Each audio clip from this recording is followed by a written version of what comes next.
superbe, sublime, merveilleuse. Sauf que ce gars-là est quand même rationnel et pragmatique.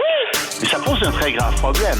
Je t'assure qu'il n'y a aucun politologue sérieux qui va te dire « Oh, j'ai le droit !» Un politologue, pas comme les autres. Loïc Tassi. C'est pas le temps de faire ça. Loïc, bonjour.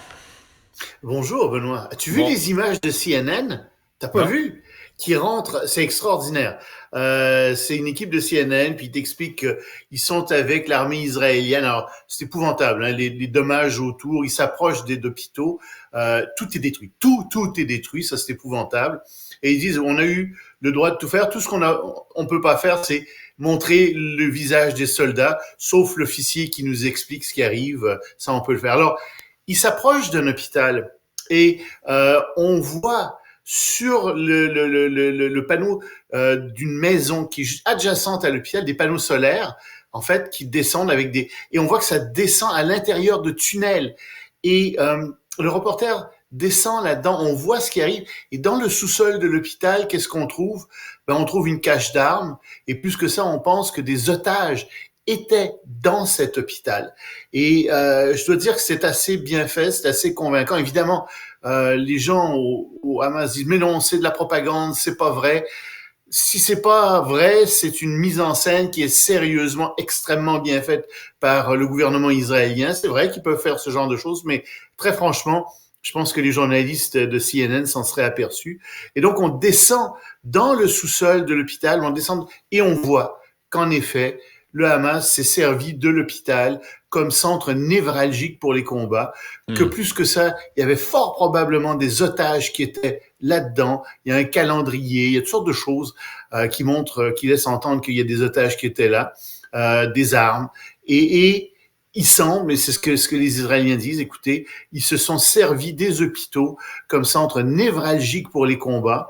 Ces hôpitaux, ils ont systématiquement mis leur centre de commandement là-dessous. Et évidemment, dans ce cas-là, c'est très difficile pour nous d'intervenir parce qu'on sait qu'il y a des blessés, on sait que ce sont des hôpitaux, on sait que ça paraît très mal pour notre image à l'international. Mais le Hamas a réellement fait ça. Ils ont placé ils se sont servis, encore une fois, non seulement de la population civile, mais des plus faibles, c'est-à-dire les gens qui sont à l'hôpital, qui sont malades, des bébés naissants, etc., comme bouclier pour leurs activités. Alors, c'est assez convaincant, je dois dire, ce qu'on voit là. Alors, il y a des, tu sais, je sais pas si t'as entendu cette experte en relations internationales, tout le monde en parle, dire que si t'as quelqu'un d'armé dans une école, est-ce que tu bombardes l'école? Est-ce que tu tues tout le monde? Tu sais, il y a des analogies qui sont faites qui dépassent l'entendement. Je veux dire, il n'y a même pas de commentaire à apporter là-dessus. Tu te rends compte que c'est connu, c'est une stratégie connue, le Hamas. J'ai un texte du Wall Street Journal de 2014 qui disait la même chose. Ils se cachent dans des lieux où les gens disent tu peux pas bombarder, je me cache. Tu sais, c'est comme le fatigant qui t'écœure à l'école mais qui a des lunettes puis il dit tu peux pas frapper quelqu'un qui a des lunettes. Ben enlève-les tes lunettes puis on va régler ça là, tu sais. C'est un jeu stratégique que le Hamas joue. C'est un jeu stratégique, puis tu sais c'est un calcul macabre, tu sais, combien de civils tu peux tuer pour arriver à atteindre quelqu'un d'important dans le Hamas. Tu sais, j'imagine les pauvres généraux dans une certaine mesure là, qui savent qu'il y a des enfants, mais d'autre part qui disent oui, mais ce type qui est là, c'est un commandant du Hamas. Puis par sa faute, il y a plein de gens qui vont mourir autour aussi. Alors si tu le neutralises lui, si tu le tues lui, t'empêches aussi la mort d'autres personnes autour. Mais t'es obligé de tuer des civils. Mais et ça fait partie des horreurs de la guerre. Non, mais en même temps, il faut se poser la question sur ce type du Hamas qui, lui, se cache, qui, lui, provoque la terreur et la mort autour de lui. Qui lui, a attaqué... T'as vu, Madame Silver, qui était une juive qui est allée travailler pour aider les Palestiniens à se rendre dans les hôpitaux. On a trouvé ses restes. Je sais même pas ce que ça veut dire, trouver les restes qui étaient dans un... Mais je crois que la maison dans laquelle elle était a brûlé ou quelque chose comme ça.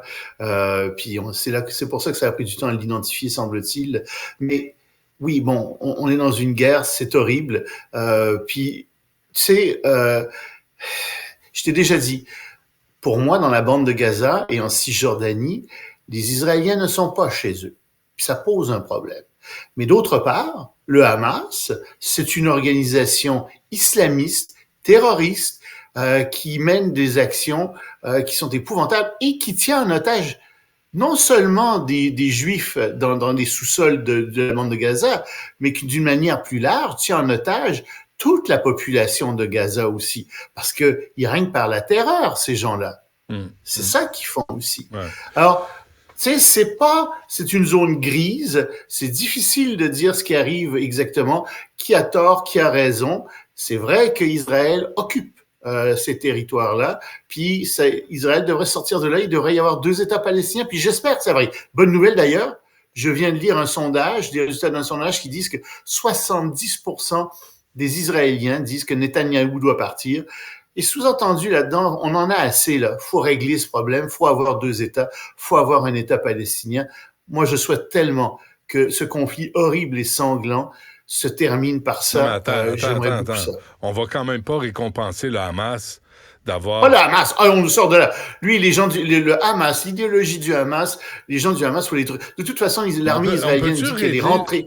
On peut-tu régler le dossier du Hamas avant de parler de la Palestine? Est-ce qu'on peut régler malheureusement, le dossier? T'as raison, hein, ils vont le régler physiquement. Ils sont déjà rentrés dans le parlement du Hamas aujourd'hui à Gaza, dans la ville de Gaza. Et ce parlement, cet édifice abritait aussi le centre de police du Hamas. Donc, c'est une bonne chose, si tu veux. T'as tout à fait raison, il faut régler ça. Mais après ça, il y a toute la question de l'idéologie du Hamas, il y a toute la question... Mais t'as raison, en ce moment, on est encore dans les combats, on est en plein milieu des combats. Il faut absolument arriver à déraciner le Hamas physiquement, mais ensuite il va falloir le déraciner idéologiquement. Ça, c'est beaucoup plus difficile à faire. Puis il va falloir penser à comment créer un État palestinien. Et c'est la seule façon dont cette guerre peut être... Elle n'est pas tolérable, mais qu'elle serve à quelque chose au moins. Qu'elle serve à quelque chose. Toujours selon CNN, c'est la journée CNN, ça fait longtemps? Oui, c'est la journée CNN aujourd'hui. La Chine... Non, mais écoute, c'est eux qui... la Chine, c'est parce que les grandes compagnies, Meta, Google, etc., ont sorti des documents qui montrent ils en sont sûrs maintenant, que le gouvernement chinois a créé des dizaines de milliers de faux comptes sur Meta, enfin sur Google, etc. OK, ça on le sait. X, l'anciennement Twitter. Mais ces comptes sont tous des comptes qui servent à harceler, à intimider, à menacer de mort des hommes d'affaires, des citoyens américains, des ressortissants des Chinois qui vivent aux États-Unis. Et on voit des exemples. Là. C'est incroyable combien ces gens sont harcelés. Pourquoi? Parce qu'ils critiquent le gouvernement chinois. Et ici, il y a quelque chose de très grave qui est en train de se produire, c'est que le gouvernement chinois essaie de faire taire les gens à travers le monde. Les gens qui essaient de critiquer le gouvernement chinois. On sait que c'est arrivé déjà il y a 1 an ou 2, ils avaient commencé à faire ça, mais ça s'accélère. Ils ont des milliards, le gouvernement chinois dépense des milliards de dollars pour faire taire les gens à travers le monde, pour faire taire les critiques contre le gouvernement chinois, en particulier les ressortissants chinois. Et j'ai des amis chinois qui me disent, oui, on reçoit sur notre téléphone constamment des avertissements. On nous dit, vous n'avez pas le droit de parler de politique chinoise.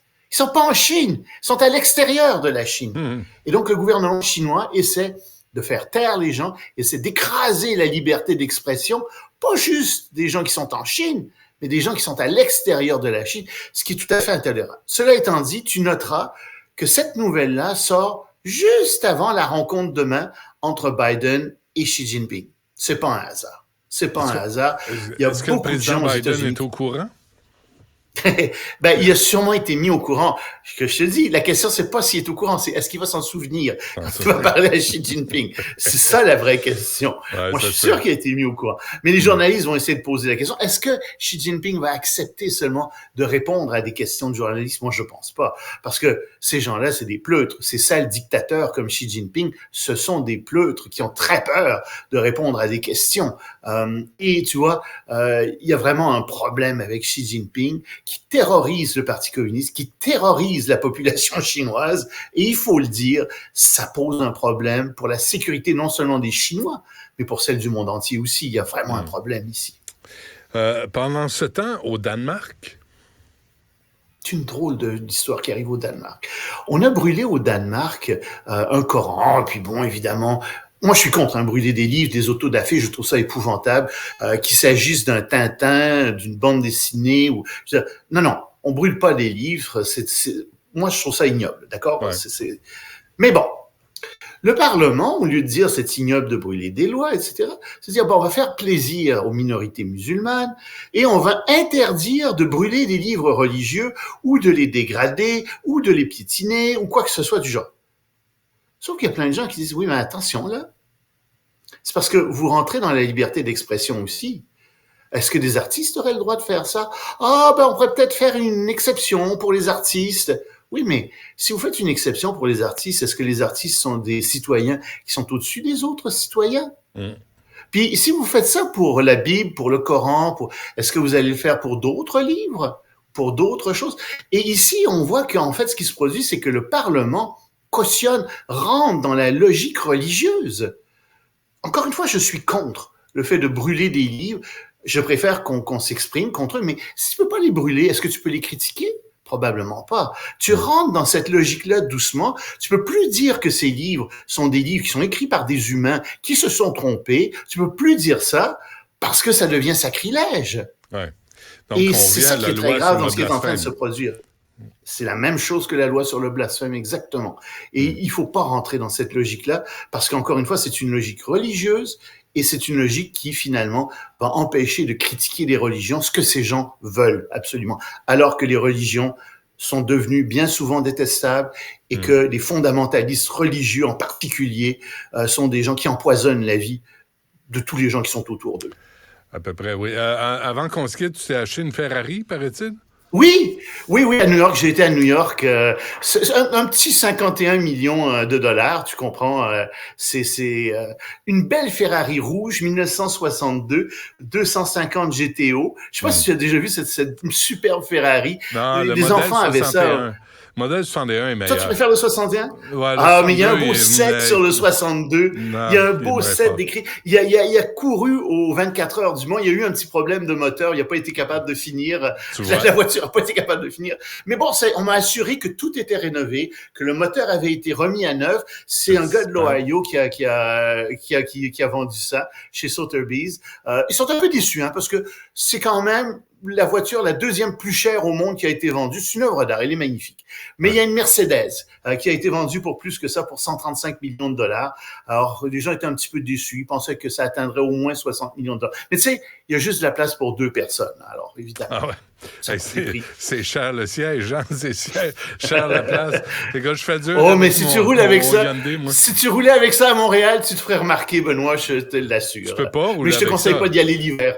Non, tu peux pour aller à des parades, à des choses comme ça. C'est des voitures. Il y a un permis spécial pour ça, je pense. Loïc, merci. On se reparle demain.